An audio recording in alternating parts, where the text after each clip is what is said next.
প্রিয় শ্রমণী আমার ও আমার আসামের যুবকের আব্বাজান ভাইরা, পৃথিবীর জমিনে আমাদের আসার জন্য আল্লাহ পাক রব্বুল আলামিন বলল, বান্দারে মায়ের গর্ভের মধ্যে তুমি যখন বড় হয়ে গেলে, মায়ের গর্ভের মধ্যে তুমি যখন পরিপূর্ণ হয়ে গেলে, আমি আল্লাহ পাক রব্বুল আলামিন মায়ের গর্ভ হতে তোমাকে পৃথিবীর জমিনে, আল্লাহ তোমাকে পৃথিবীর জমিনে আমি আল্লাহ বার করলাম।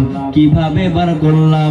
আল্লাহ বললেন, নুখরিজু লাকুম তিফলা, আমি আল্লাহ তোমাদেরকে ছোট্ট অবস্থায়, ফুটফুটে অবস্থায় তোমাদেরকে পৃথিবীর জমিনে আল্লাহ। অন্য আয়াতের মধ্যে আল্লাহ পাক রব্বুল আলামিন বলেন, আল্লাহু আখরাজাকুম মিন বুতুনি উম্মাহাতিকুম লা তা'লামুনা শাইয়া। একবার জোরে বলেন না আল্লাহু আকবার।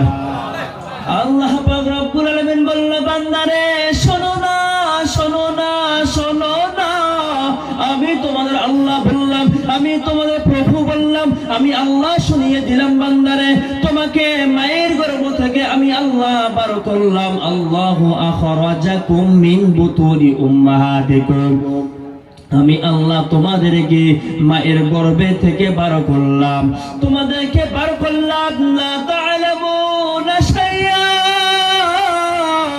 আমার বান্দা শোনো না, আমি আল্লাহ জানালাম ছোট্ট অবস্থাতে তোমাকে যখন মায়ের গর্ভ থেকে বার করলাম, লা তা'লামুনা শাইয়া, তোমরা তখন কিছুই জানতে না। ছোট্ট বাচ্চা যখন আমরা ছিলাম, আমার গায়ে মশা বসেছে, পিঁপড়ে কামড়ায়, আমার গায়ে মশা কামড়ায়, পিঁপড়ে কামড়ায়, আমার পেটে যন্ত্রণা হয়, আমার মাথায় যন্ত্রণা হয়। আমরা যখন ছোট ছিলাম তখন আমরা কেউ বলতে পারতাম না। কথা বলেন, যখন ছোট ছিলাম আমাদের গায়ে মশা কামড়ালে, মাছি কামড়ালে আমরা কি বলতে পারতাম? মাকে ডেকে বলতে পারতাম, মা আমার মশা কামড়াচ্ছে? আব্বাকে ডেকে বলতে পারতাম, আব্বা মশা কামড়াচ্ছে, মাছি কামড়াচ্ছে? বলতে পারতাম না। খিদে লাগলে বলতে পারতাম? ছোটবেলায় একটা আপনার বাড়ির সন্তানটা 2 দিন, 5 দিন, 10 দিন, 1 মাস বয়স, খিদে লাগলে কি বলতে পারে, মা আমার খিদে লেগেছে? জোরে বলে না। বলতে পারে? বলতে পারে না। তাহলে আল্লাহ পাক রব্বুল আলামিন বলল, বান্দা ছোটবেলায় আমি আল্লাহ তোর কোনো শব্দ দেইনি।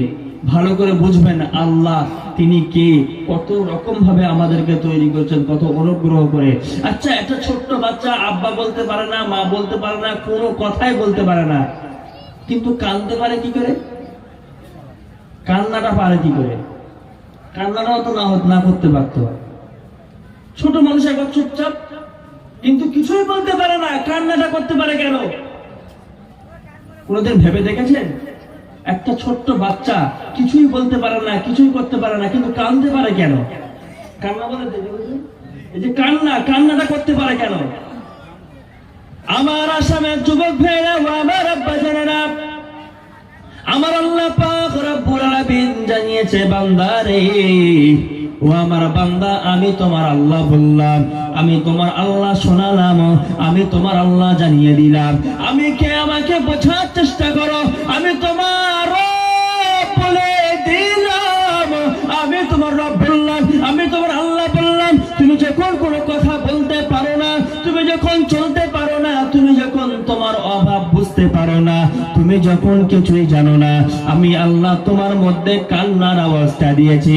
বান্দারে তোমার যখন কোনো জিনিসের প্রয়োজন হয়, তুমি আর যখন থাকতে পারো না, তুমি যখন কান্না করো, তুমি যেই না কান্না করো, আমি আল্লাহ পাক রব্বুল আলামিন তোমার মায়ের বুকের মধ্যে আমি আল্লাহ রহমত দিয়েছি। আমি আল্লাহ তোমার মায়ের বুকের মধ্যে তোমার জন্য মায়া দিয়েছি। বান্দারে তুমি যেই না কান্না করো, তুমি যখন কোনো জন্য, কোনো বিষয়ের জন্য কান্না করো, কান্নার আওয়াজটা যখন তোমার মায়ের কানে চলে যায়, তোমার মা আর থাকতে পারে